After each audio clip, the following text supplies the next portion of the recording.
त्यांना न्याय देण्याची आमची भूमिका आहे। त्याचबरोबर प्रामुख्याने आज या ठिकाणी कृष्णामाई महोत्सवाचा या ठिकाणी चर्चा झाली।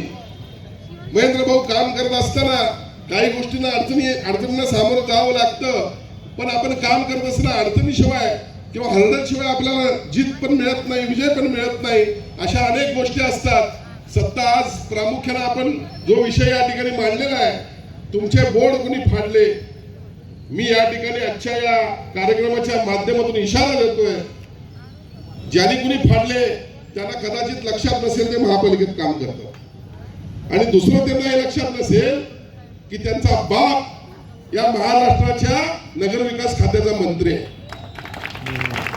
आणि या प्रकरणाची लवकरच चौकशी करून ज्यांनी कुणी अशा पद्धतीनं शिवसेनेचे बोर्ड फाडलेले आहेत, यांना शिवसेना बिलकुल यांना सोडणार नाही।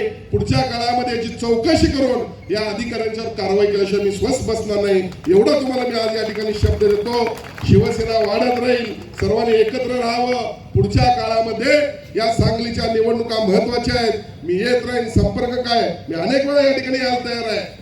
काही नसताना आपण सुरुवात केली 3 वर्षापूर्वी, आपण प्रयत्न करत राहिलो। सन्माननीय मुख्यमंत्री उपमुख्यमंत्र्यांचे काम सर्वांना भावले आहे, आणि त्यामुळे अनेक जण आज पक्षात येणार आहेत, पण आपली जी मंडळी आहेत, जीवाभावाची मंडळी आहेत, त्यांनी सर्वांनी एकत्र राहणं गरजेचं आहे।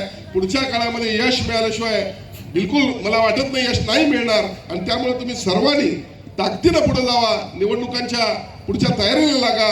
आपल्याला महेंद्र भाऊ शुभेच्छा देत असताना आपल्याला उदंड आयुष्य लाभो अशी मी आई तुळजाभवानीच्या चरणी परत एकदा प्रार्थना करतो आणि थांबतो। धन्यवाद। जय हिंद।